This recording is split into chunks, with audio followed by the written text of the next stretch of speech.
In a city where corruption reached from the streets to the highest offices, a group of men moved to dominate, to remind those beneath them of their place. When they saw the woman alone in her wheelchair, rolling steadily down the sidewalk, they thought they had found an easy target. She was small, unassuming, outnumbered. They saw weakness where there was none. They saw someone they could break. What they failed to see was the warrior beneath the surface. Aaliyah Carter had spent years mastering the art of survival, her training honed in war zones, her mind sharper than the predators circling her now. A former Navy SEAL turned high-ranking federal agent, she had fought terrorists, outmaneuvered mercenaries, and taken down men far more dangerous than the ones who thought they had her cornered. But to them, she was just another woman, just another name they would forget by morning. They were wrong. Before we go any further, comment where in the world you are watching from and make sure to subscribe. The midday sun hung high, casting sharp shadows across the sidewalk as Aaliyah Carter rolled steadily forward, her posture composed, her expression unreadable. The city bustled around her, commuters rushing past with their heads buried in phones, vendors calling out their lunchtime specials, the occasional car horn punctuating the air. To any ordinary pedestrian, this was just another afternoon. But Aaliyah Carter wasn't an ordinary pedestrian. She had sensed them the moment she left the FBI headquarters, long before they made their presence obvious. A seasoned soldier didn't need to see danger to know it was there. She had felt the change in the air, the subtle shift of movement, the slowing of passers-by, the weighted gaze of men who had picked their target and were preparing to strike. She caught their reflection in a storefront window. 3 men stepping out from an alley across the street, eyes locking onto her. A few seconds later, 2 more emerged from the opposite direction, spreading out just enough to look casual. But she saw the coordination in their steps. They were positioning themselves. Aaliyah didn't react, didn't reach for her phone or adjust her course. If they thought she was oblivious, they'd get sloppy. And she wanted them sloppy. The leader, a wiry man with a shaved head and pale blue eyes, stepped directly into her path, forcing her to stop. His grin stretched too wide, teeth yellowed from tobacco. Tattoos covered his forearms, but the one on his collarbone caught her attention. A black sun symbol. She had seen it before. White supremacist insignia. Well, well, he said, his voice slick with amusement. Didn't expect to see your kind rolling through here all alone. Aaliyah remained still, letting him talk. The taller one to her right let out a low chuckle, shaking his head. She's real quiet, huh? Thinks she's too good to talk to us? The third, younger but with the same ugly glint in his eyes, scoffed. Nah, she thinks we won't touch her. 'Cause people like her get special treatment, don't they? Yeah, the broad-shouldered one sneered. You think that fancy little chair makes you untouchable? That people are gonna feel real sorry for you if something happens? The leader leaned down slightly, his grin widening. Maybe we ought to teach you how the world really works. The moment his hand shot forward, Aaliyah moved. Her fingers latched onto his wrist before he could make contact, twisting it with expert precision. A sharp crack echoed as pain shot through his arm, forcing a yelp from his lips. He stumbled forward, but before he could regain his footing, Aaliyah used the momentum to yank him past her, sending him sprawling onto the pavement. The others reacted immediately. The broad-shouldered one lunged from the right, aiming to grab her from behind. Aaliyah spun her wheelchair, slamming the reinforced metal frame into his knee. A sickening crunch filled the air as he howled, buckling onto one leg. Another grabbed at the back of her chair, but she had already anticipated the move. She gripped his wrist and yanked downward, pulling him off balance and sending him face first into the pavement. The wiry leader pushed himself up, eyes burning with rage. You piece of shit! He rushed her. Aaliyah waited until the last second, then jerked back, her chair rolling just enough for him to overextend. As his momentum carried him forward, she drove her elbow into his ribs, knocking the breath from his lungs. He crumpled, coughing violently. Get her! One of them snarled. The remaining 2 hesitated for only a second before charging at the same time. Aaliyah exhaled, her grip tightening. The fight was far from over. Aaliyah's grip on the wheel of her chair remained firm, her breath steady even as the gang surrounded her. The wiry leader wiped his mouth with the back of his hand, his pale blue eyes dark with rage, nostrils flaring as he forced himself upright. The laughter, the cocky sneers, those were gone. Now there was only humiliation fueling him. "Think you're tough, huh?" he spat, his voice laced with venom. The broad-shouldered one limped, clutching his knee where she had slammed her chair into it. But the pain in his expression was overshadowed by seething fury. "I say we really show her what happens when you mess with the wrong people." Aaliyah's hands flexed slightly against the frame of her chair, every muscle in her body prepared for the next strike. They had come into this expecting easy prey. Now they were scrambling, their pride wounded, and that made them more dangerous. "Circle her!" the leader barked. The others obeyed immediately, tightening their formation, cutting off any chance for an easy escape.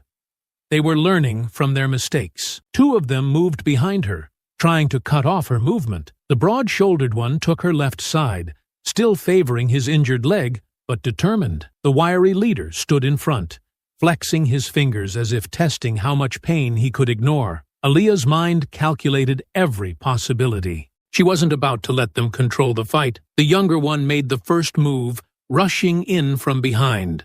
She heard the shift in his stance before she saw him, a telltale shuffle of weight before a strike. Just as his arms reached to grab her, she ducked low, then whipped her chair to the right, using the full force of her body to drive the frame into his ribs. He grunted, stumbling sideways, crashing against the nearest building. The second attacker behind her tried to capitalize on her movement, reaching out to grab her shoulder. She let him, just long enough to trap his wrist, twist sharply, and send him flipping over her lap. He landed on his back with a heavy thud, the air rushing from his lungs. The leader wasted no time. The moment she was momentarily distracted, he lunged, this time with purpose. Aaliyah had expected hesitation, but he moved faster than before. She barely had time to dodge before his hands slammed onto the arms of her wheelchair, gripping tight. "Not this time," he hissed. Aaliyah reacted instantly. Her hand shot forward, striking him directly in the throat. Not enough to crush his windpipe, but enough to make him gag. His grip faltered, giving her just enough room to push off and create distance. But the broad-shouldered one was already moving. His injured knee be damned. His breath came in sharp, ragged bursts, a mixture of anger and stubborn determination driving him forward. He swung a wild punch, his thick fingers curled into a meaty fist. Aaliyah blocked it with her forearm, absorbing the force, but she felt the impact vibrate through her bones. He was strong, stronger than the others. His sheer mass made him dangerous, but he was slow, reckless. His face twisted in frustration as he grabbed for her again, thick veins bulging in his neck. Aaliyah didn't let him get a second chance. She threw her weight into a controlled spin, angling the chair so the reinforced footplate smashed into his shin. Bone met metal with a sickening crack. He let out a strangled cry, stumbling back, his knee buckling beneath him. His hands shot out for balance, but his weight worked against him. He nearly toppled, barely managing to catch himself on the rusted edge of a nearby dumpster. She could win this. She would win this. Then, the metallic snick of a switchblade broke the air. Aaliyah's head snapped toward the sound. The wiry leader, the one with sunken cheeks and a perpetual smirk, now held a small but deadly blade in his right hand, flipping it between his fingers with unsettling ease. His eyes, dark and narrow, held no hesitation, only the sharp gleam of someone who enjoyed moments like these. "You had your fun," he said, voice low and steady, his confidence solidified by the steel in his grasp.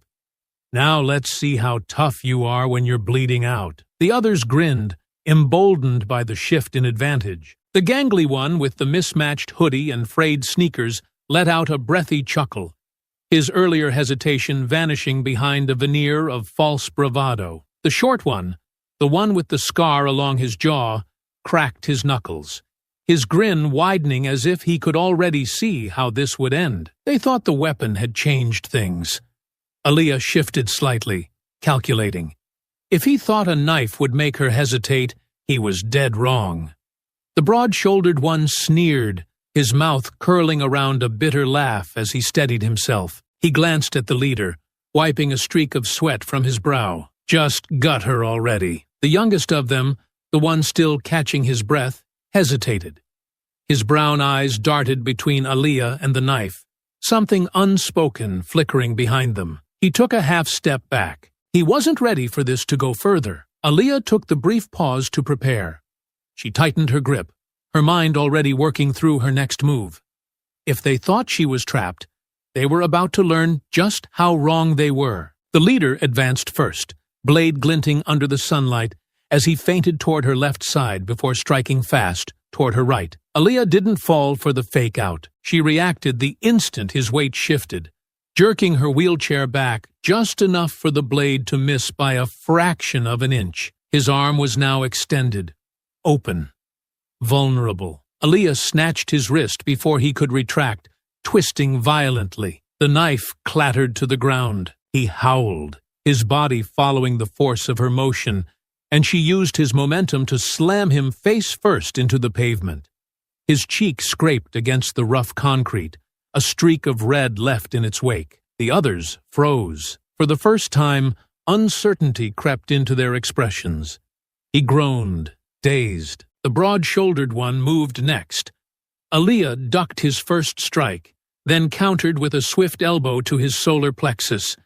He gasped, doubling over. She seized the opportunity, grabbing his arm and yanking him down onto his already injured leg. The cry of pain that followed was satisfying. The others hesitated now, their confidence crumbling. The leader was on the ground, coughing. The broad-shouldered one was clutching his leg in agony. The youngest was staring at her with wide eyes, clearly reconsidering his life choices. The sirens were getting louder. One of them cursed under his breath. "Cops!" The wiry leader, face bloodied, pushed himself up onto shaky hands. His rage was palpable, but even he knew when the fight was lost. "We'll deal with you later," he spat, before turning on his heel and staggering away. The others scrambled after him, dragging their wounded as they disappeared down the alley. Aaliyah exhaled slowly. She let them go, for now. She adjusted her sleeves, rolling her shoulders as the distant wail of sirens grew closer. This wasn't over, not by a long shot. This was just the beginning. Aaliyah Carter adjusted her sleeves as she sat in the police station, her expression unreadable as Detective Lisa McGraw flipped through the paperwork in front of her. The sterile white walls of the precinct felt suffocating, filled with the low murmur of officers discussing cases and the occasional ringing of a desk phone. Outside, sirens wailed as a patrol car sped off to another emergency. McGraw, a sharp-eyed woman in her early 40s, set the papers down and let out a tired sigh. She had seen Aaliyah before,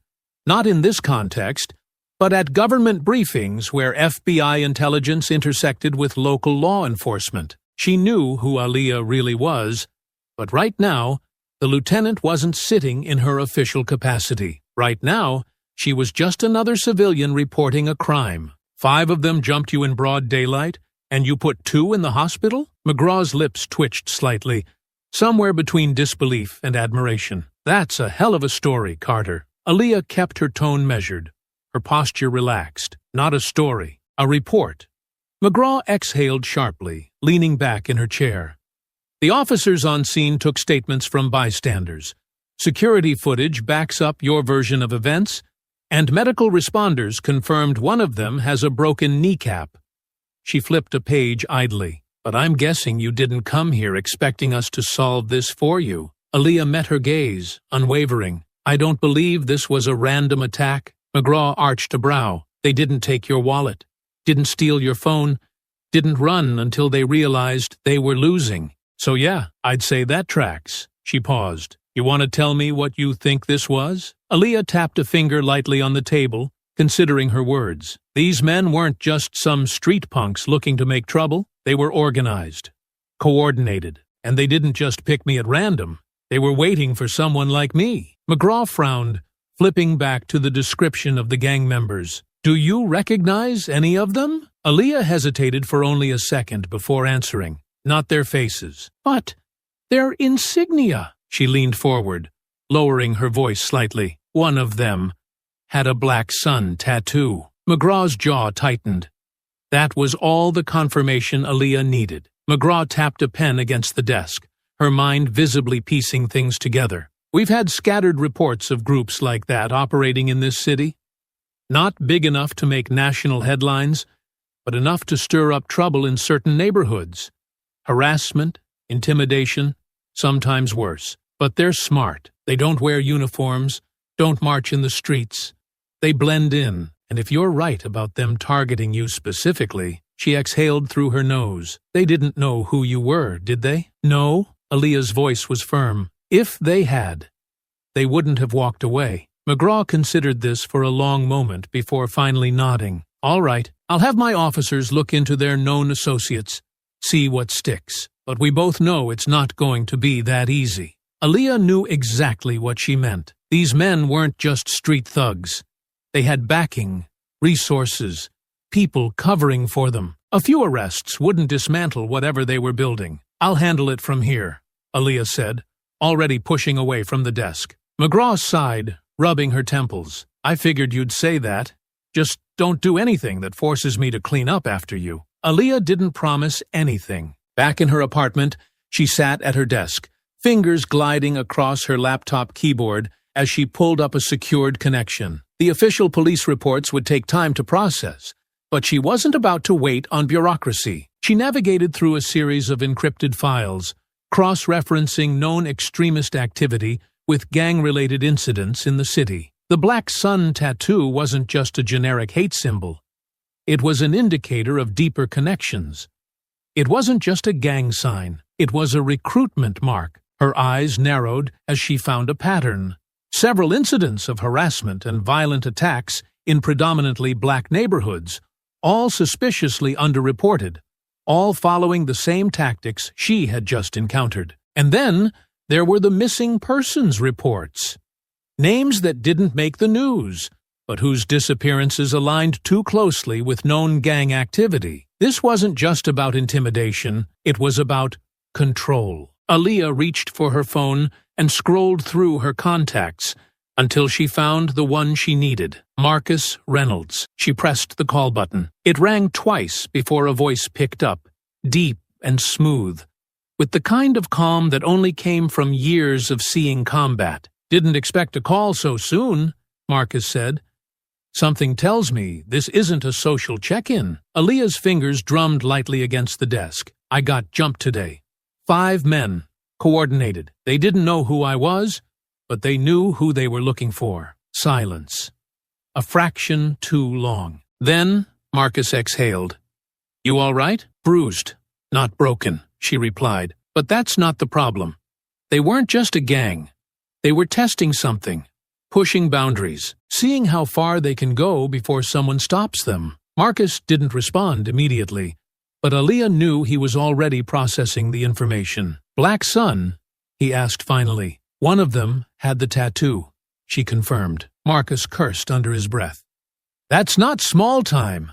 That's a movement. And if they're getting bold enough to try something like this in daylight, it means they think they have cover. Then we take it away from them," Aaliyah said, a beat of silence. Then Marcus chuckled, low and knowing. "That's why you called me." Aaliyah leaned back in her chair. "I need you on this. I don't trust anyone else to watch my 6. Another pause, then a sigh.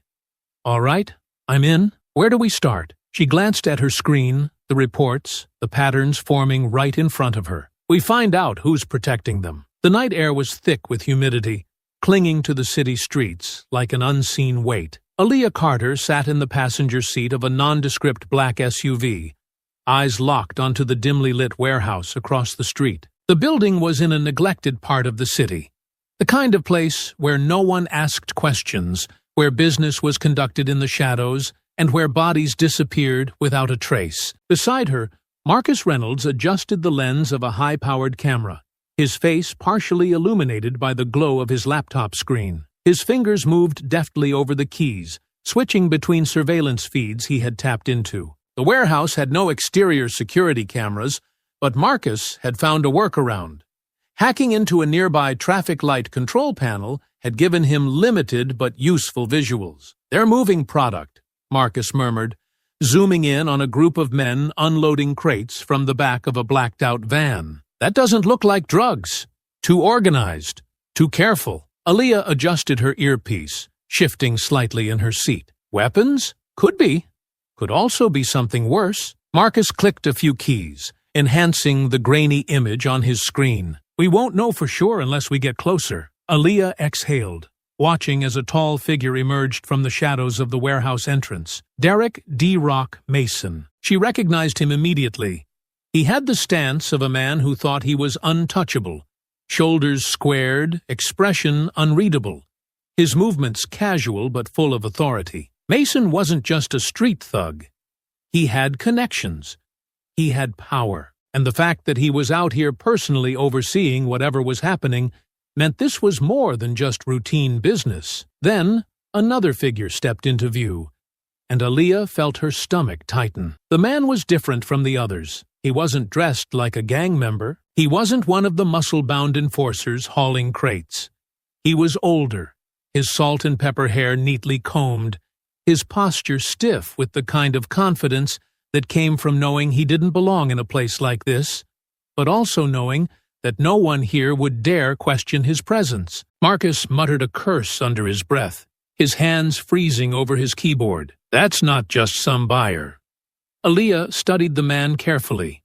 He was wearing an expensive gray suit, the kind that screamed money and influence. His face was vaguely familiar, but it wasn't until Marcus pulled up a second screen, running the image through facial recognition software, that the pieces started falling into place. The results loaded in seconds. "Son of a—" Marcus hissed, leaning back in his seat. "That's Nathaniel Briggs, Department of Homeland Security, third in line for oversight on counterterrorism operations. What the hell is he doing out here?" Aaliyah's mind immediately started piecing together the implications. Briggs wasn't just any government official.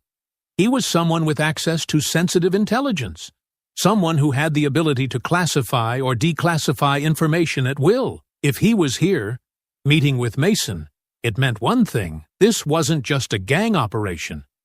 It was protected. "We need audio," Aaliyah said, already reaching for the parabolic microphone in the back seat. Marcus nodded, adjusting the sensitivity settings as she pointed the device toward the warehouse. A soft click signaled it was live, and a moment later, their earpieces crackled with the sound of hushed voices. "Making too much noise, Derek," Briggs was saying, his voice low but firm. "We agreed that your men would keep this quiet. That means no daylight stunts, no headlines, and certainly no hospital visits." Aaliyah and Marcus exchanged a glance. This confirmed it. Briggs knew about the attacks. Mason's voice was calmer, smoother. "I don't control every dumbass on the street, Briggs, but I can make sure it doesn't happen again. You're still getting what you paid for." "That's not the point." Briggs sounded irritated now. "You're drawing attention, and if this operation gets flagged by the wrong people, I won't be able to cover for you. Do you understand how deep this runs? This isn't just about some street-level intimidation.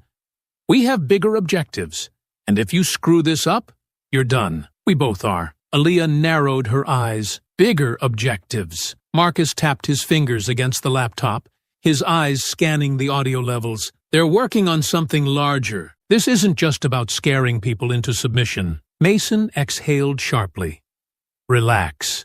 We've already got shipments moving through, and nobody's the wiser. You'll get your cut, and the rest will go where it needs to go. Besides," he chuckled darkly, "by the time anyone catches on, it'll be too late." Briggs didn't sound reassured. "Keep it clean. No more headlines, no more slip-ups. I don't need this coming back to my office." Aaliyah clenched her jaw. There it was, confirmation that a sitting government official was protecting Mason's operation. But why? What were they moving? Where was it going? The conversation shifted as Briggs checked his watch, clearly eager to wrap things up. "We'll touch base again in a week. Make sure everything stays quiet until then." Mason nodded, and the two men shook hands before Briggs turned and walked back toward a sleek black sedan parked just outside the warehouse. The moment he drove off, Mason pulled out a burner phone and started making calls, barking orders to his men. Aaliyah and Marcus sat in silence for a long moment. Then Marcus let out a slow breath. This is big. Aaliyah's mind was already racing ahead. We don't just have a gang problem. We have a federal corruption problem. Marcus leaned back, rubbing his hands over his face. If Briggs is involved, that means high-level clearance. That means resources, government funding. That means, he trailed off, shaking his head. Whatever this is, it's huge. Aaliyah's hands tightened into fists. Then we take it apart, piece by piece. Marcus exhaled through his nose, nodding, agreed. But we need more than just surveillance footage. We need something that will bury them. Aaliyah glanced back at the warehouse, her pulse steady, despite the weight of what they had just uncovered. We start with their supply chain, she said. We follow the money, track the shipments, and find out exactly what they're moving. Marcus cracked his knuckles. And once we have that, Aaliyah's lips curled into a cold smile. We burn them to the ground. The early morning light filtered through the wide glass windows of the FBI headquarters, casting long shadows along the polished floors of the director's office. Aaliyah Carter sat opposite Director Jonathan Keene, her back straight, her expression impassive as the older man flipped through the surveillance photos she had just handed him. Keene, a man in his mid-50s with graying temples and a face lined from years of political maneuvering, let out a slow breath before leaning back in his chair. His sharp eyes lifted from the evidence and settled on her, unreadable. You do realize what you're showing me, Carter? His voice was measured, but there was an unmistakable weight behind it. Aaliyah didn't flinch. I do. Keene tossed the folder onto his desk and steepled his fingers. A sitting government official, Homeland Security no less, caught meeting with a known gang leader at a warehouse moving what could be illegal shipments. If this is what it looks like, it's bigger than both of us. Aaliyah nodded, which is why I need Bureau resources. Briggs isn't just covering for them. He's protecting something bigger. Marcus and I need to track the shipments, follow the money trail, and expose who else is involved before they can bury this. Keene exhaled through his nose. This isn't as simple as kicking down doors and making arrests. If you go after a man like Briggs, you better have an ironclad case. Anything short of that, and this whole thing backfires. Aaliyah leaned forward. That's why we don't go for him yet. We start with the gang, take their operation apart piece by piece, and force Briggs into the light. But I need access to financial records, shell companies, everything we can tie to their supply chain. Keene rubbed a hand over his jaw, thinking, this doesn't leave this office, Carter. If word gets out that the FBI is investigating one of its own, you and I both know what happens next. She met his gaze head-on. That's why I came to you first. For a long moment, Keene was silent. Then, with a slow nod, he reached for his secure phone. I'll authorize limited resources. Quietly. But you're on your own for anything outside official channels. Aaliyah took that as a win. Later that afternoon, she met Detective Lisa McGraw at a small cafe a few blocks from the precinct. It was safer than the station, where too many ears might be listening. McGraw, ever practical, arrived in plain clothes.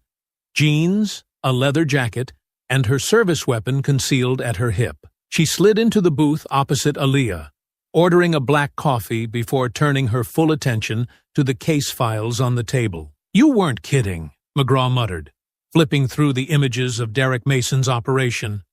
Guns, cash, and now a federal connection? That's a cocktail for disaster. Aaliyah tapped a finger against the folder. I need boots on the ground. Police presence.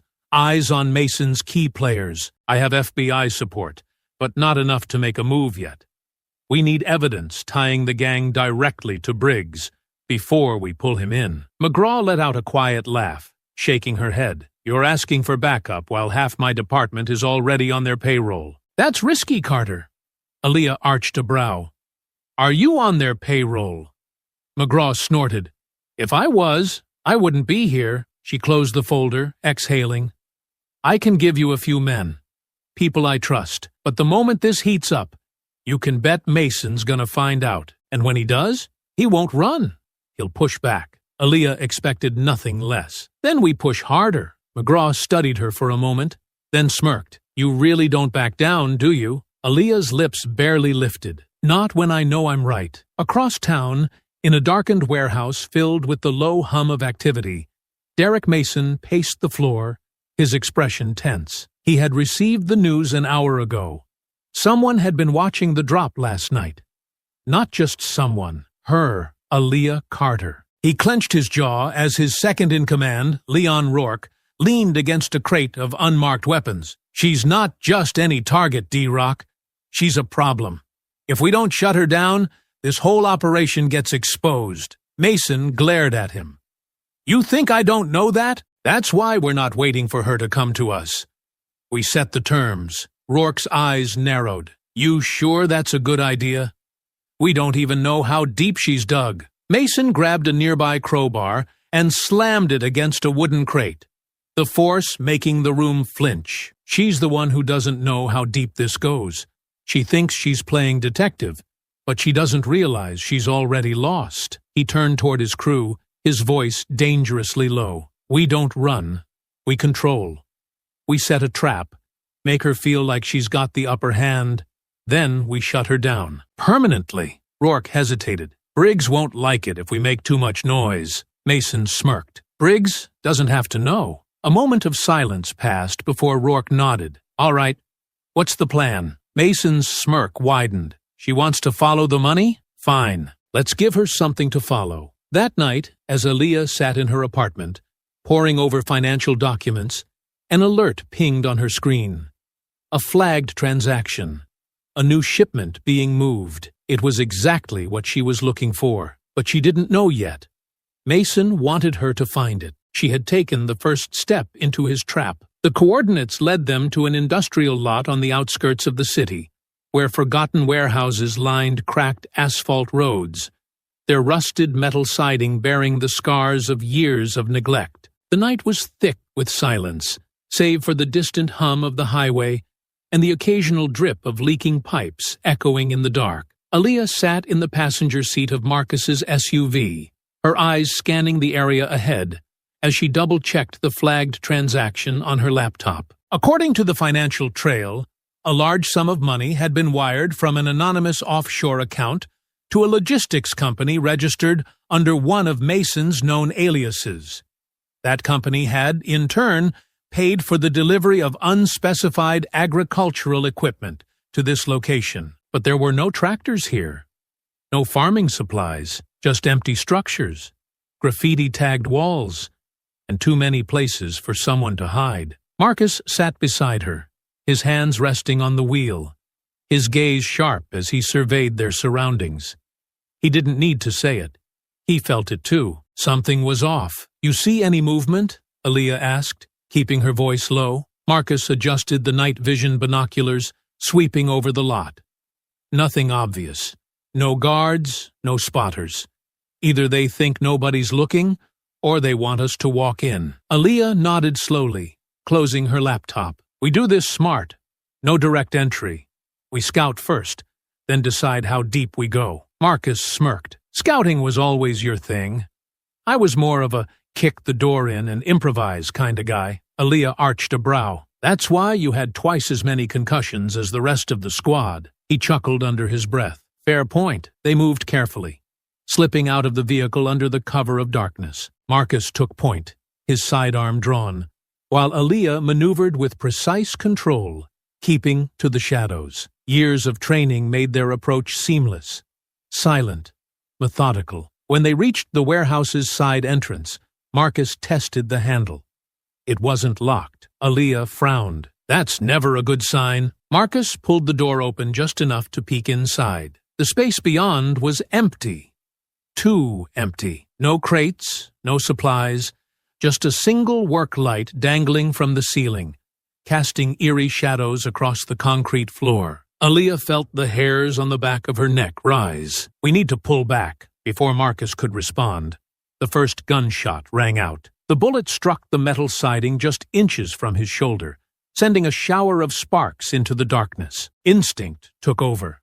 Aaliyah yanked back, spinning her chair as Marcus dove to the ground, both of them seeking cover behind a stack of rusted barrels. "Ambush!" Marcus hissed, drawing his weapon. "We got snipers!" Aaliyah scanned the rafters. Shadows moved along the beams. At least two, possibly more. They weren't shooting to kill.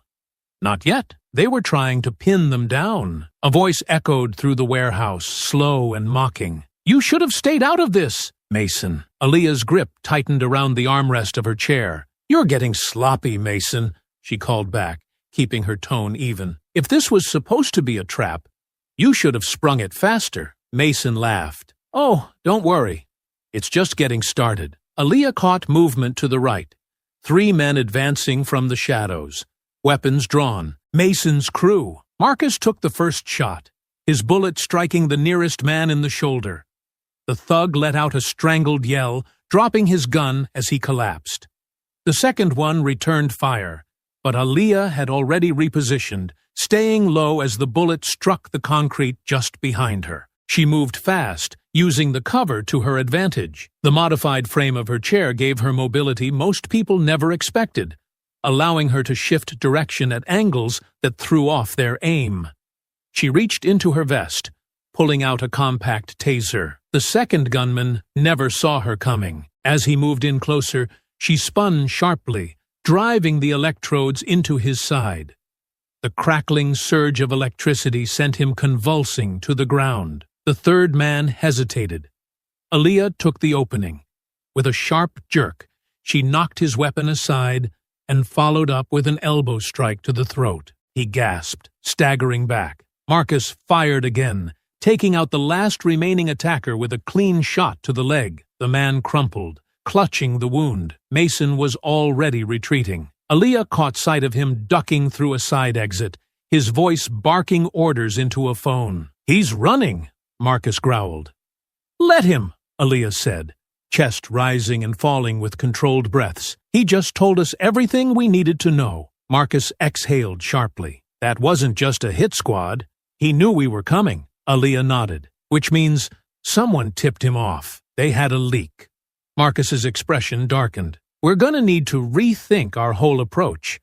We're playing on their board, and they know every move before we make it." Aaliyah pulled out her phone and opened a secure line. "Then it's time we stop reacting and start controlling the board." As Marcus secured the fallen attackers, Aaliyah switched screens, pulling up the financial data again. The offshore account that had led them here, it wasn't just linked to Mason. It was traced to someone even higher up. Marcus glanced over her shoulder. The name on the screen made his jaw tighten. Senator William Hargrove. Aaliyah's eyes burned with realization. "We weren't just following Mason's operation. We just tripped over the people funding it." Marcus let out a low whistle. "That explains the cover-ups. Explains how Mason's crew is operating with impunity. Hell, it explains Briggs." Aaliyah clenched her jaw. This wasn't just about a gang terrorizing black neighborhoods anymore. This was a system.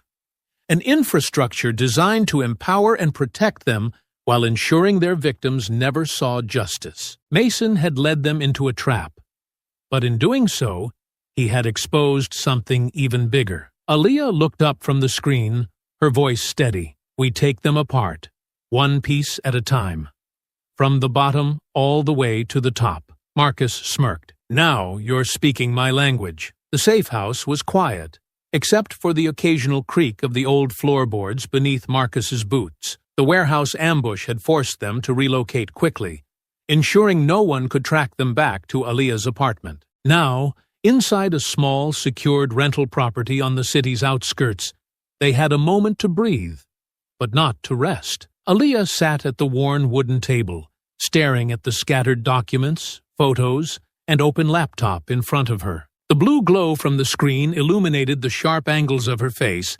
highlighting the tension in her jaw and the slight furrow in her brow. Marcus stood near the door, arms crossed, watching her. He knew that look. He had seen it too many times before, back when they were deployed, when the weight of an operation rested squarely on her shoulders. It wasn't anger. It wasn't fear. It was calculation. A woman sifting through chaos, trying to find the thread that would pull everything together. He sighed, stepping forward. You gonna say something, or you just gonna stare at those files all night? Aaliyah didn't look up. You realize what this means, right? Her voice was steady, but there was an edge to it. Marcus leaned against the wall, tilting his head. That we just walked into an ambush set up by one of the most powerful gangs in the city?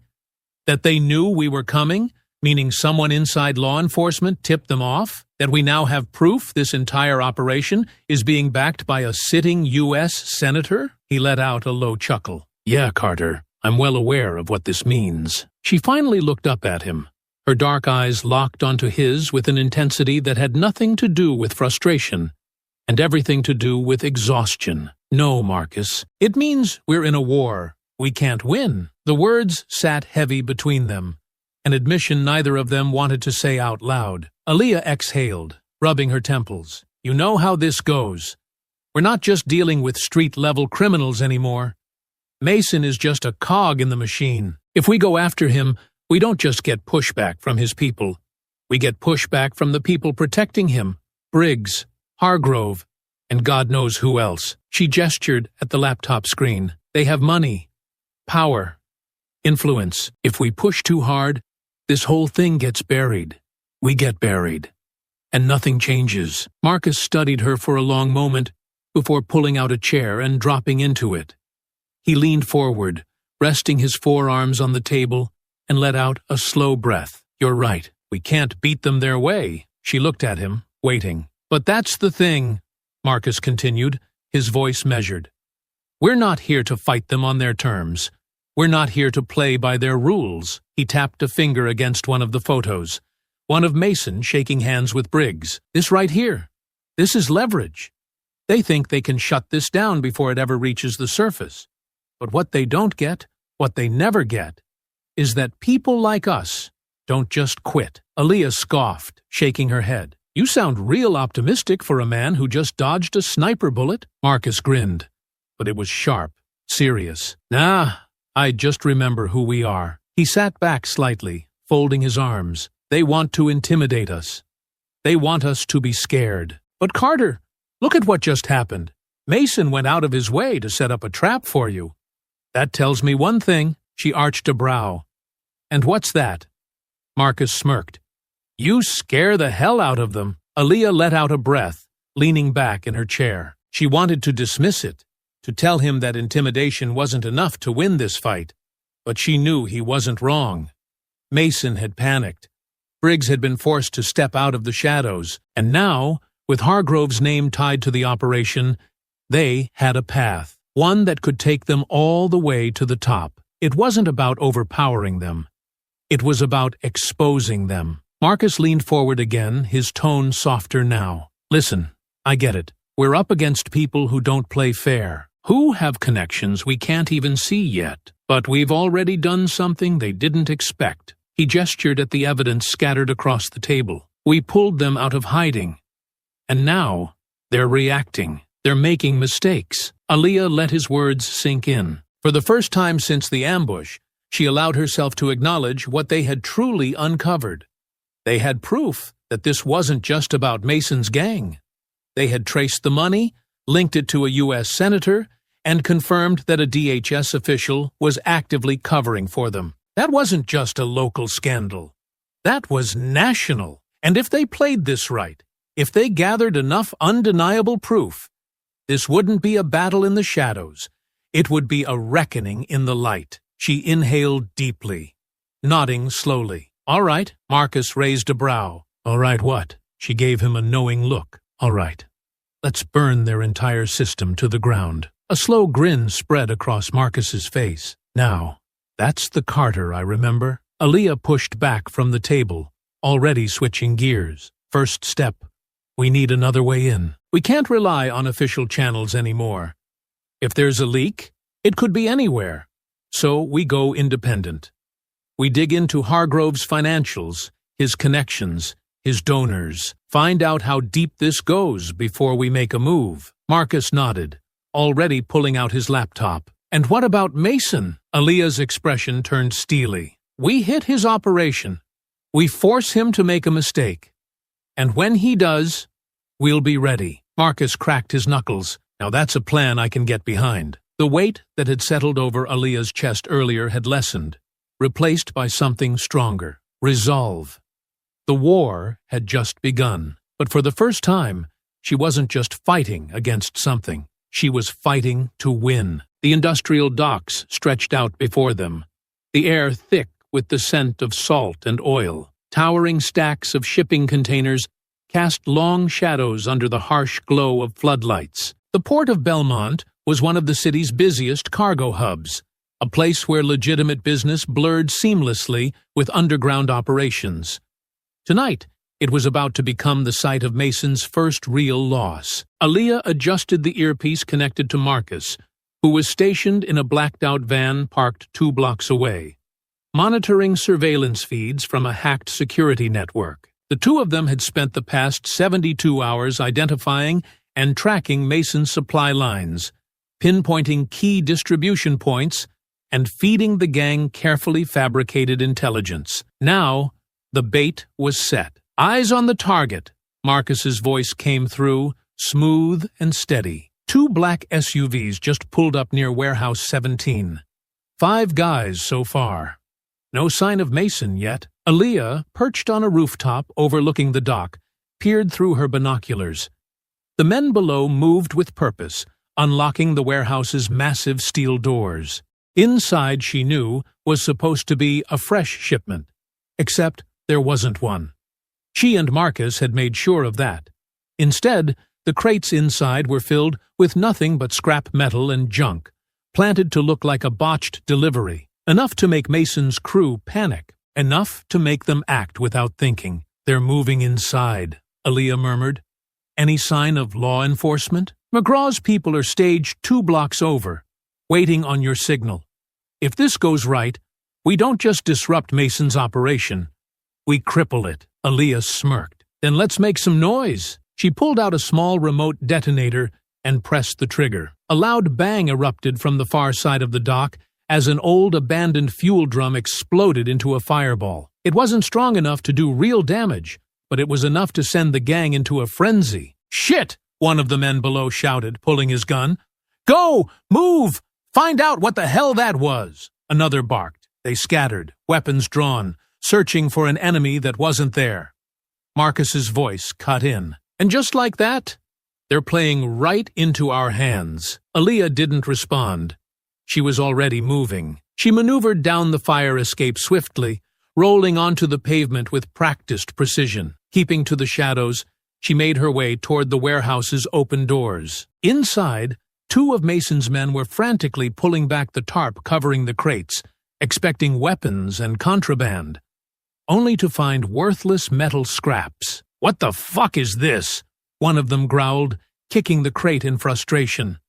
The other yanked out his phone. "Calling Mason." Aaliyah acted before he could dial. She surged forward, striking hard with her elbow, sending the phone clattering to the ground. Before the man could react, she twisted his wrist and forced him down, locking him into a brutal joint hold. He let out a strangled yelp as his arm bent in the wrong direction. The second thug spun toward her, gun raised, but before he could fire, a single shot rang out. Marcus. The bullet struck just above the man's hand, making him drop the gun in alarm. A second later, Marcus emerged from the shadows, his own weapon trained on them. "Don't try it," he said, voice calm but firm, "unless you want the next one to land somewhere more painful." The 2 men froze, one still groaning on the ground, the other raising his hands in surrender. The trap had worked. Outside, sirens wailed as McGraw's team swarmed the area. Squad cars pulled up fast, officers flooding onto the docks. The remaining gang members were caught completely off guard. Within seconds, they were surrounded, weapons confiscated, forced to their knees as they were cuffed and read their rights. Aaliyah took a slow breath, watching as the takedown unfolded exactly as planned. Mason's operation had just lost a key shipment. His men were in custody, and the best part? They had been the ones to walk into it. Marcus stepped beside her, watching the scene with satisfaction. You gotta love when a plan comes together. Aaliyah's expression remained neutral, but there was a sharp glint in her eyes. This was just step one. Marcus glanced at the arrested men being shoved into the back of patrol cars. You think they'll talk? Aaliyah exhaled, watching McGraw oversee the transport. They will, one way or another. She turned to Marcus, her voice lower now. These guys weren't the real prize. They're just runners. The real question is, who was Mason expecting to meet here? Because it sure as hell wasn't just his usual crew. Marcus's smirk faded slightly. You think it was another buyer? Aaliyah shook her head. I think Mason is diversifying. Whatever his gang is moving, it's not just guns anymore. There's something bigger at play, and I want to know who was supposed to pick up this shipment. She glanced at her watch. We'll know soon enough. The moment they hit holding, we start breaking them down. Marcus crossed his arms. And if they don't talk? Aaliyah's gaze darkened. They will. I'll make sure of it. The cold white light of the FBI interrogation room cast long shadows across the walls, illuminating the tension in the air. Aaliyah Carter stood with her arms crossed, her sharp eyes fixed on the two men seated across from her. Both wore standard-issue orange jumpsuits, their wrists shackled to the steel table between them. The scent of stale coffee and sweat lingered in the air, a silent reminder that these men had been sitting here for hours. One of them, a wiry man with a jagged scar running down his jawline, leaned back in his chair, forcing a smirk that did nothing to hide the nervous twitch in his fingers. The other, a broader man with tattoos creeping up his neck, glared at her, his jaw clenched so tight she thought his teeth might crack. They weren't talking. Not yet. Aaliyah let the silence drag out, letting the weight of the situation press down on them. Psychological pressure was just as effective as physical force. More so, when used correctly. You know, she said finally, her voice smooth, deliberate, I can admire loyalty. It's a rare thing in your line of work. But tell me something. She leaned forward, resting her hands flat on the table. How much do you think Mason values that loyalty? The tattooed one scoffed. You think you're gonna shake us, lady? I've been in and out of holding since I was 13. You ain't the first badge to try this, and you won't be the last. Aaliyah studied him, her expression unreadable. 13, huh? She nodded slightly, as if contemplating something. That's a long time to be someone else's pawn. Scarjaw's smirk faltered slightly, but he covered it with a scoff. We ain't pawns. Aaliyah tilted her head, watching them both carefully. Then tell me something. If Mason's so powerful, why are you the one sitting here in shackles while he's still out there running free? She let the question settle, noting the way Tattoo Neck's fingers curled into fists. He sent you into a setup. Our setup. He had to know something was off. So why'd he still send you? Tattoo Neck's glare hardened, but Scarjaw shifted slightly in his chair, something uncertain flickering across his face. Aaliyah pounced on it. She pulled a file from the stack on the table and flipped it open, revealing a grainy surveillance photo of Mason standing next to a well-dressed man outside a government building. She slid it across the table, tapping her nail against the image. You recognize this guy? Neither of them answered. Aaliyah exhaled. That's Senator William Hargrove, she continued, watching their reactions closely. A man with a lot of money, a lot of influence, and a whole lot of reasons to keep people like Mason on the streets. Now, if I had to guess, I'd say the two of you don't run in the same social circles as a U.S. senator.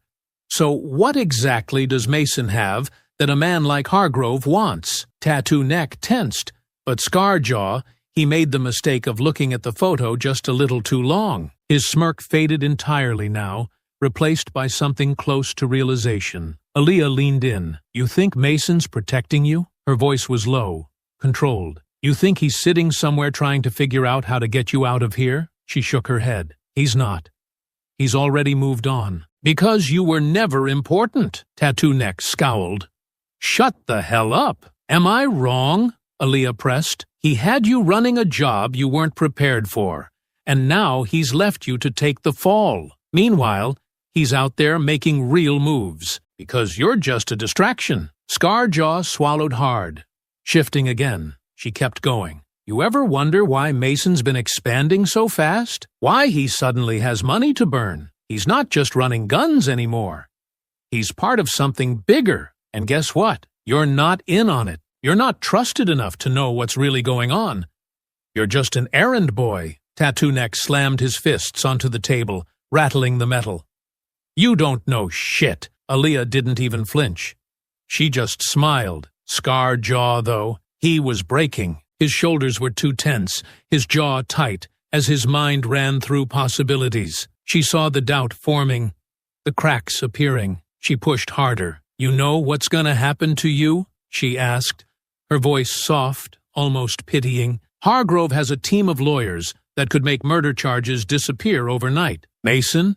He's got high-level friends that'll make sure he never sees the inside of a cell. But you'll rot in here while the people who set this up keep making money off the chaos they create. Scarjaw's throat bobbed as he swallowed. Tattoo Neck was still seething, but she wasn't talking to him anymore. She turned her full attention to Scarjaw, lowering her voice just enough to make it personal. You're nothing to them. They're not going to protect you. They're going to erase you. Scarjaw's breathing had changed. He was shaking his head slightly, eyes flicking between her and the surveillance photo on the table. Aaliyah leaned back, crossing her arms. You can sit here and wait for that to happen, or you can start talking. Silence stretched between them. Then, finally, Scarjaw exhaled sharply and looked away from his partner. Shit, he muttered, his voice barely above a whisper. Tattoo Neck snapped his head toward him. What the hell are you doing? Scarjaw ignored him, staring down at his shackled hands. She's right. This isn't just about the gang. It's bigger. I don't know everything, but I know Mason's been meeting with people outside the gang. Businessmen, politicians. He's been planning something big, and we were just supposed to keep the streets hot, keep the focus on us while they do whatever the hell they're doing behind the scenes. Aaliyah didn't let herself react. She just nodded slowly. What's the end game? Scarjaw licked his lips, hesitating before shaking his head. I don't know details, but Mason's meeting someone high up. Soon. And when he does, whatever they're planning, it's going to change everything. Aaliyah exchanged a look with Marcus, who had been silent in the corner until now. We need to find that meeting, she said. Marcus nodded. And when we do, we take them all down. The luxury hotel in the heart of the city was a stark contrast to the streets Aaliyah and Marcus had been navigating. Crystal chandeliers hung from the high ceilings, their warm glow illuminating the marbled floors. The scent of expensive cigars and aged whiskey lingered in the air, mixing with the low murmur of conversation from the elite guests who walked the halls, oblivious to the corruption operating in their midst. Aaliyah and Marcus moved like ghosts through the corridors, blending into the sea of well-dressed executives and government officials. They had both gone through meticulous preparations, Marcus in a tailored suit that made him look like any other high-rolling businessman, and Aaliyah in a sleek black dress, her wheelchair drawing little attention in a place accustomed to hosting political fundraisers and networking events. Their target was the private meeting room on the 26th floor, where Senator William Hargrove and Derek Mason were scheduled to discuss what the captured gang member had called the bigger plan. They had managed to infiltrate the hotel's security feeds, allowing Marcus to disable the cameras in the hallway leading to the meeting room for exactly 4 minutes. It wasn't much, but it would be enough. As they neared the restricted area, Aaliyah tapped her earpiece. We go in, we record everything, and we get out before they know we were here. Marcus nodded. Let's just hope Mason's dumb enough to lay it all out for us. They slipped past the final security checkpoint, the guards too distracted by the arrivals of various VIP guests to notice them entering the restricted corridor. Aaliyah led the way, rolling up to the heavy mahogany doors and placing a small wireless recorder against the wood. Through the earpiece, a faint crackle confirmed the device was transmitting. Inside, voices carried. You're telling me this investigation is under control? Hargrove's voice was sharp, impatient. Because it sure as hell doesn't look like it. The last thing I need is some nosy federal agent digging around and dragging my name into this mess. Mason's voice was more relaxed, self-assured. Carter's a problem, I won't lie. But I've got my people handling it. They won't be an issue much longer. Aaliyah exchanged a look with Marcus. Mason wasn't bluffing. He was planning something, and it wasn't just a precaution. Hargrove exhaled, the sound of clinking ice accompanying his frustration. I don't think you understand, Derek. We're not talking about some small-time operation here. We've spent years building this network, setting the foundation for something bigger than you, bigger than me. And you're letting some woman in a damn wheelchair tear it apart because you can't keep your people in check? Aaliyah's hands clenched into fists, but she kept her breathing steady. Mason chuckled darkly. You worry too much, Senator. Carter's got skills, sure, but at the end of the day, she's still just one person. And we both know how easy it is to make one person disappear. The silence that followed was chilling. Then Hargrove's voice dropped lower, more deliberate. I want it done. Now. No more mistakes. Marcus met Aaliyah's gaze, his expression deadly serious. We got what we need, she whispered. Marcus reached for the recorder, but just as he did, the hallway lights flickered, then died. A heavy, eerie silence settled over the corridor, and Aaliyah's stomach twisted. They had tripped something. The low hum of an emergency generator kicked in, bathing the hallway in dim red light. Aaliyah turned toward the entrance just as two armed men rounded the corner, their movements precise, their weapons raised. Mason's men. Move! Marcus barked, shoving the recorder into his pocket and drawing his concealed firearm. He fired 2 quick shots, striking one of the guards in the shoulder, forcing him back. The second man ducked behind cover, returning fire. Aaliyah pushed forward, moving fast, weaving between the hallway pillars as bullets chipped away at the plaster. Marcus covered her, keeping the guards pinned down as they neared the service elevator. The doors slid open, and they both rushed inside. Aaliyah slammed the panel, hitting the button for the parking garage. As the doors closed, the last thing she saw was Mason stepping into the hallway, watching them escape with a knowing smirk. They had made it out. For now, inside the SUV, Marcus drove fast, weaving through the city streets, his grip on the wheel tight. They're gonna be looking for us now. That meeting wasn't just about logistics. That was about erasing evidence, tying up loose ends. Aaliyah replayed the recording in her earpiece, listening to Hargrove's voice giving the order. I want it done. Now. No more mistakes. We need to get this to Keene, Marcus continued. He won't be able to ignore it. This is direct proof of government-backed domestic terrorism. This is enough to bring the whole damn operation down. Aaliyah's jaw tightened. No. Marcus shot her a look. No, she exhaled. Keene's a good man. But if we take this to him now, we lose control. We lose leverage. Mason and Hargrove have people everywhere. If they realize we have evidence before we're ready to use it, they'll bury it. They'll bury us. Marcus cursed under his breath. Then what's the play? Aaliyah's eyes were cold, calculating. We make them come to us. Marcus frowned. How? She leaned forward, her voice low. We leak just enough to make Mason panic. We let him know we have something, but not the full picture. He'll do what every scared man does. He'll try to take us out himself, and when he does, we make sure he brings everyone with him. Marcus's expression darkened. You're setting a trap. Aaliyah nodded. An airtight one. Marcus sighed, shaking his head. This is insane. Aaliyah looked at him. It's also the only way to win. A long silence stretched between them. Then Marcus smirked.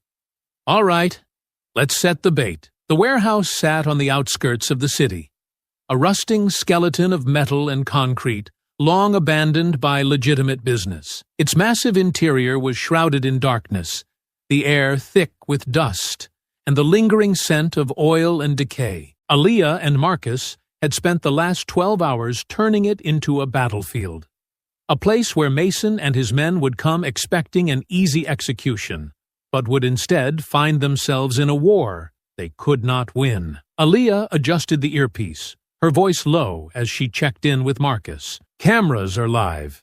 You got eyes?" From his position on the second-floor catwalk, Marcus tapped into the surveillance feed streaming to his tablet. "Yeah, got 6 incoming, 3 SUVs, heavily armed. Looks like Mason brought his best boys for this one." Aaliyah smirked, rolling her shoulders to loosen the tension settling in. "Good. Let's make sure none of them leave." They had left breadcrumbs for Mason. False leads, leaked snippets of surveillance footage, enough to make him believe they were holding key evidence inside this very warehouse. Mason, already enraged by his crumbling operation, had taken the bait, mobilizing his crew for what he thought would be the end of the people destroying his empire. Instead, he had walked into a carefully orchestrated ambush. The SUVs screeched to a halt just outside, their headlights cutting through the darkness. The moment the doors opened, Mason's men poured out, moving with trained efficiency, weapons drawn. Mason stepped out last, his expression twisted in anger, his fingers clenched into fists as he scanned the building. "Move in," he ordered. The gang fanned out, sweeping the entrance cautiously. Aaliyah and Marcus watched from the shadows, waiting as their prey unknowingly stepped onto the kill floor. The first trap triggered when one of the men moved too close to a seemingly abandoned stack of crates. A small, pressure-sensitive device activated, releasing a high-pitched frequency that sent the attacker reeling, hands clasped over his ears as the sound disoriented him. Before he could recover, a weighted steel pipe swung down from a rigged pulley system, striking him in the ribs with brutal force. He crumpled, gasping for air. "One down," Marcus murmured. The others, spooked but still advancing, moved deeper inside. A second attacker kicked open a side door, only to find himself tripping over a tripwire that sent a blinding burst of flash powder into his eyes. He stumbled back, cursing, his gun slipping from his grip. Mason growled in frustration. "Find them! Now!" Aaliyah moved quickly through the maze of debris, her modified wheelchair maneuvering effortlessly between the obstacles she had memorized during setup. She spotted another one of Mason's men separating from the group, gun raised as he scanned the shadows. She used the advantage of surprise, gripping the metal piping she had hidden in her lap and hurling it with precision. The heavy impact struck his wrist, forcing him to drop his weapon. Before he could recover, she surged forward, grabbing his arm and twisting it at an unnatural angle. A sickening pop filled the air as he let out a strangled scream, collapsing to the ground. "Two down," she whispered. Meanwhile, Marcus moved like a phantom along the upper walkway, positioning himself above the remaining 3. He waited until they were beneath him before dropping a smoke canister, enveloping them in thick, choking vapor. Confused and coughing, they staggered apart, exactly as he intended. Mason, realizing he was being played, snarled in frustration. "Cowards! You think you can pick us off like rats? Come out and fight!" Marcus didn't hesitate. He dropped down from the catwalk, landing with a roll and coming up fast, slamming his fist into the jaw of the nearest thug. The man stumbled back, but Marcus didn't give him a chance to recover. He followed up with a brutal knee to the stomach, then drove an elbow into the base of his skull. The man collapsed, unconscious, before he hit the floor. Mason turned, eyes wild with fury. He smirked, cracking his knuckles. "Been waiting for this." The 2 men circled each other. Mason swung first, fast and powerful, but Marcus dodged easily, countering with a brutal hook to the ribs. Mason grunted, stepping back, but he was just as quick. He lunged forward, landing a solid blow to Marcus's shoulder. Marcus barely registered the pain. He twisted, grabbing Mason's arm and slamming him into a stack of metal crates. Mason groaned, but he wasn't finished. With a growl, he shoved off the crates and tackled Marcus, sending them both crashing to the ground. They grappled, fists flying, the fight raw and vicious. Marcus blocked another punch and retaliated with a crushing uppercut that snapped Mason's head back. Blood dripped from the gang leader's split lip, but he only grinned. "You think taking me down ends this?" Mason spat, wiping the blood away. "You don't even know what you're up against." Marcus exhaled, shaking his head. Yeah, well, neither do you. With one final devastating blow, he struck Mason square in the temple. The gang leader's body went slack, hitting the ground with a heavy thud. Aaliyah rolled forward, surveying the wreckage. 3 men down, 2 unconscious, and Mason out cold. I'd say we did all right. Marcus wiped his brow, breathing heavily. What now? Aaliyah pulled out her phone and hit a single button. Now, she said, as the distant sound of sirens filled the air, we clean up. The city skyline shimmered under the early morning light. But for Senator William Hargrove, there was no beauty in the dawn. He sat rigidly in the back of his town car, gripping the armrest so tightly that his knuckles turned white.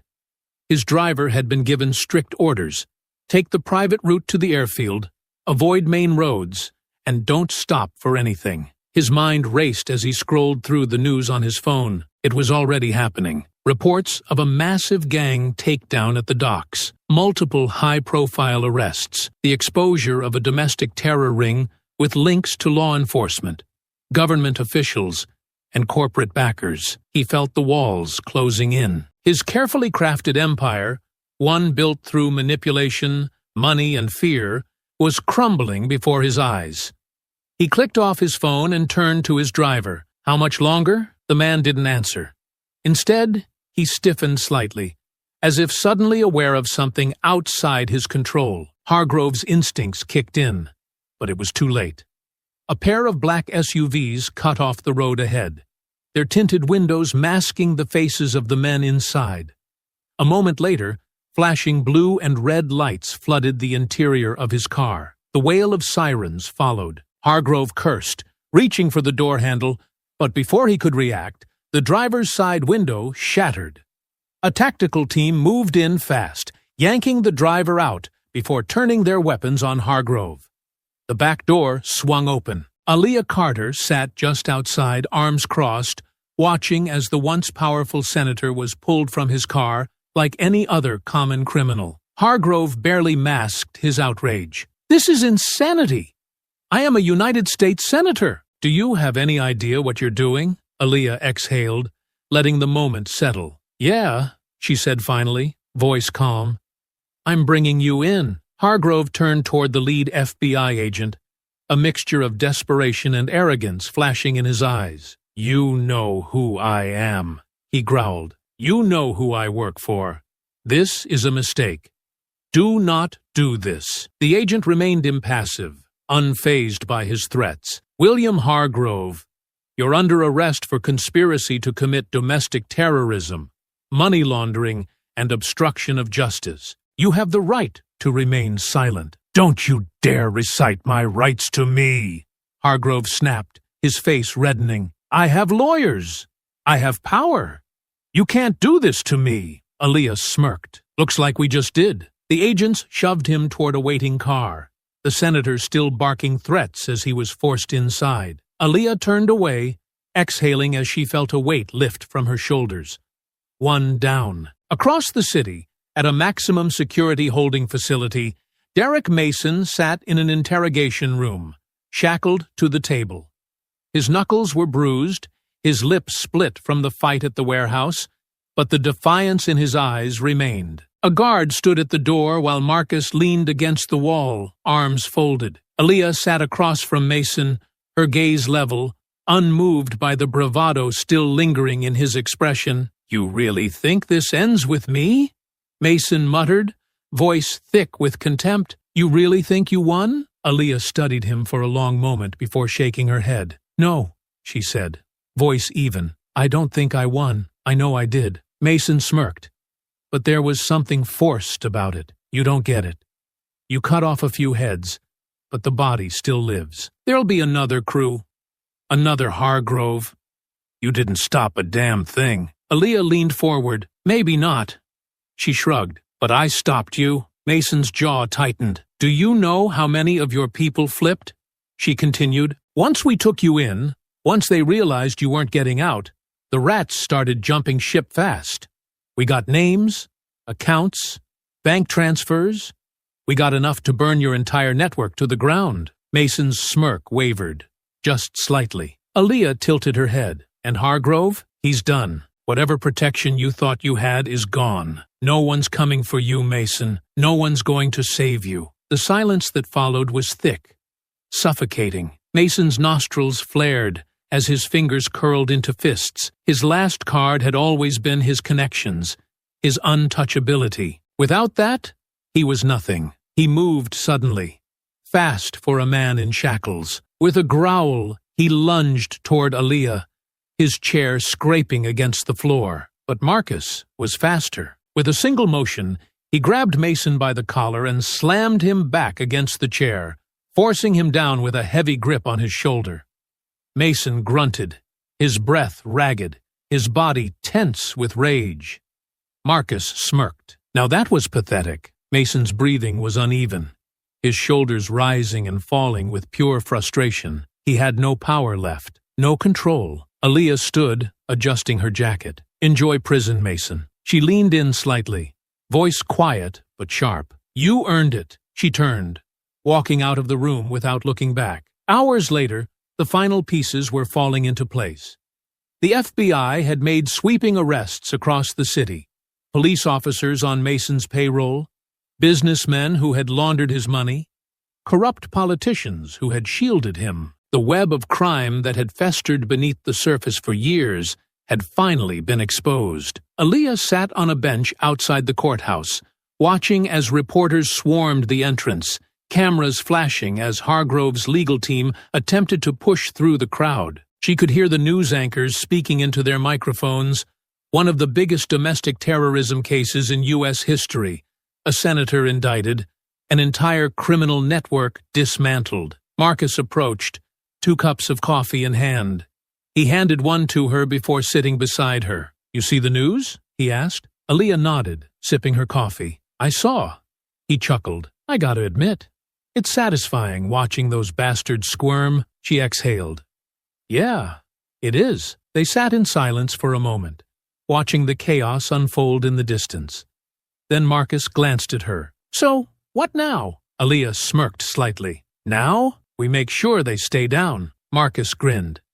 Damn right. And for the first time in a long time, Aaliyah felt something settle inside her. Not just victory, justice. The courtroom was packed. Rows of reporters, government officials, and community leaders filled the seats, their eyes locked on the proceedings unfolding before them. The air was heavy with anticipation, the weight of months of investigations, arrests, and legal battles culminating in this moment. Aaliyah Carter sat quietly at the prosecution's table, her hands folded, her gaze steady as the judge entered and called the courtroom to order. The cases against Derek Mason, Senator William Hargrove, and Homeland Security official Nathaniel Briggs had finally reached their peak. The prosecution had spent weeks meticulously presenting their case.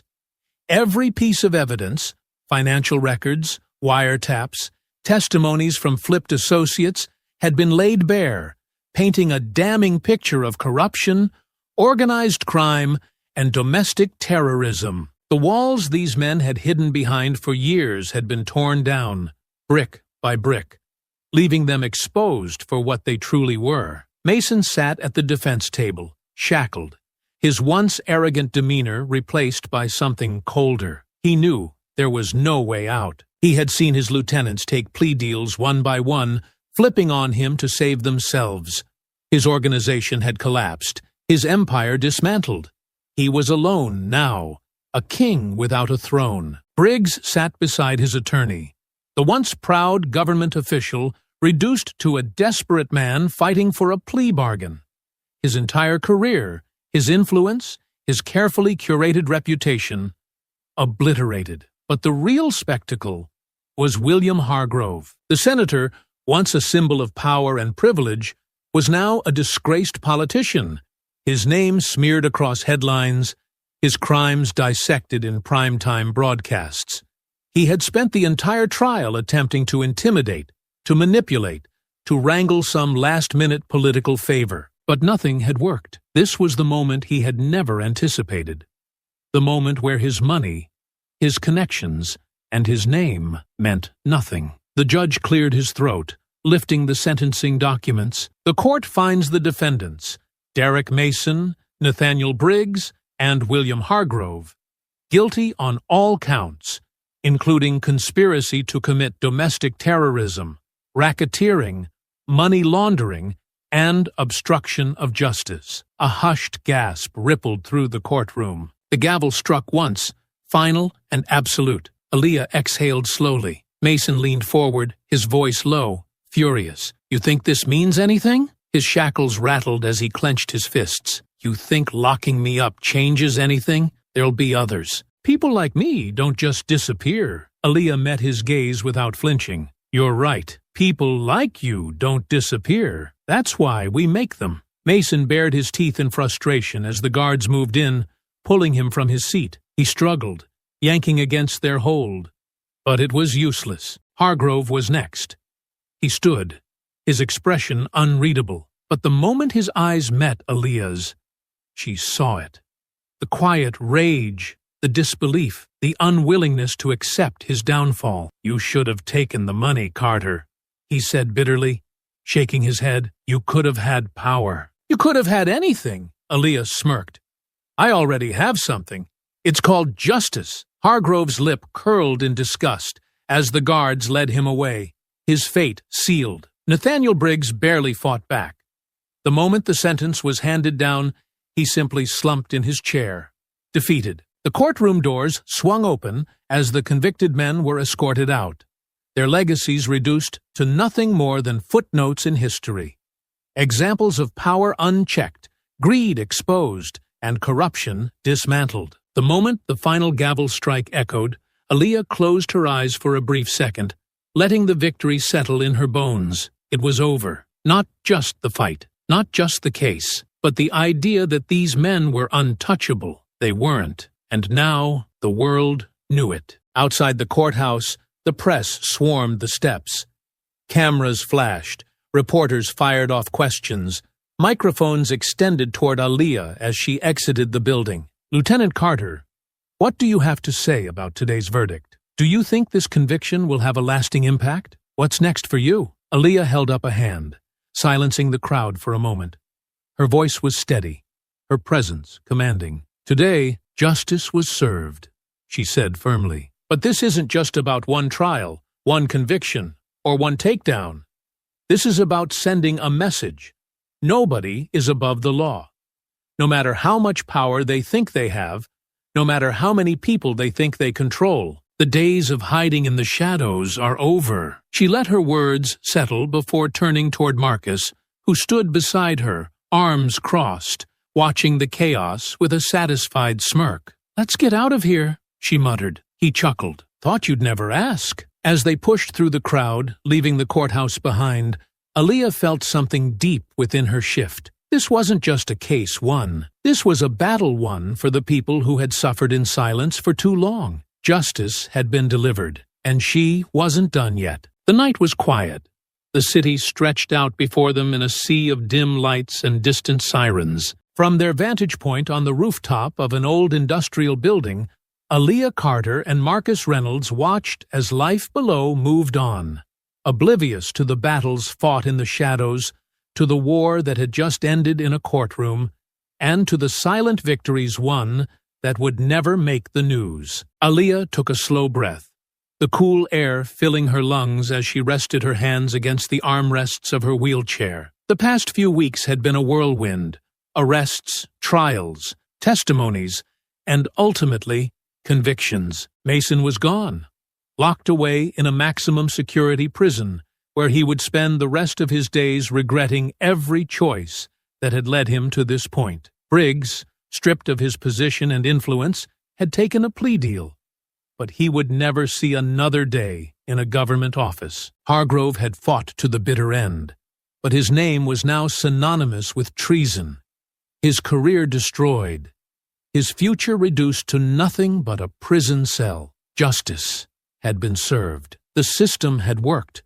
For once, but Aaliyah knew better than anyone that one victory didn't mean the war was over. Marcus handed her a bottle of water, then leaned against the ledge, stretching out his arms. "So," he said, tilting his head toward her, You gonna take a vacation now?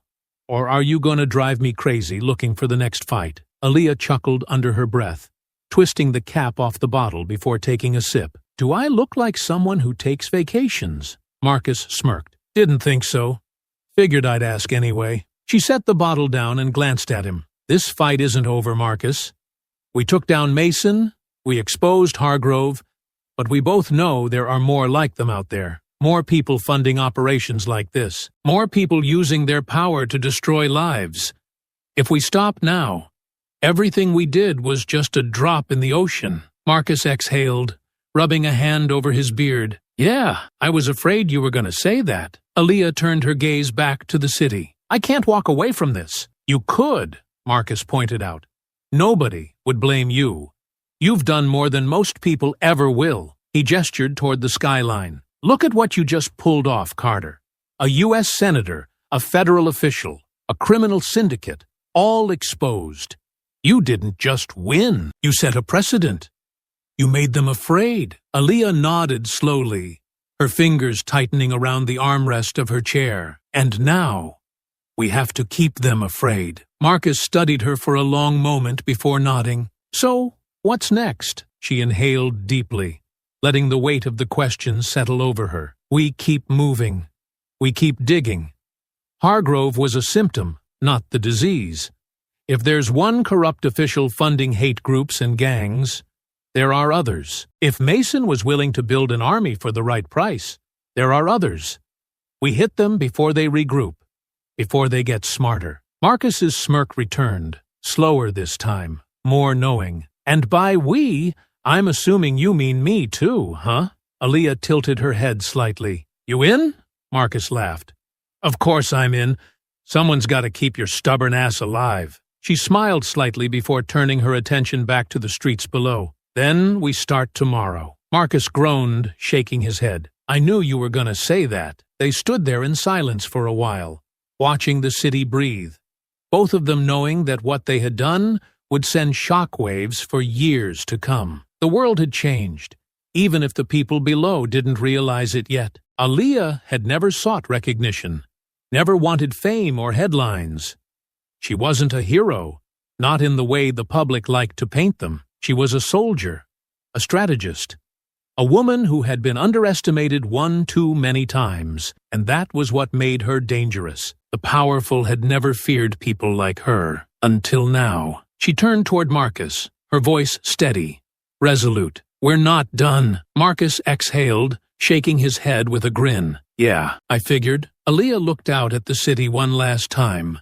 The distant sound of sirens a reminder that the fight would never truly end. But, as long as she had breath in her lungs, as long as there were people who thought they could operate in the shadows without consequences, she would be there, watching, waiting, and when the time came, striking. Because some wars were never over, and Aaliyah Carter was just getting started. I hope you enjoyed that story. Please share it with your friends and subscribe so that you do not miss out on the next one. In the meantime, I have handpicked 2 stories for you that I think you will enjoy. Have a great day.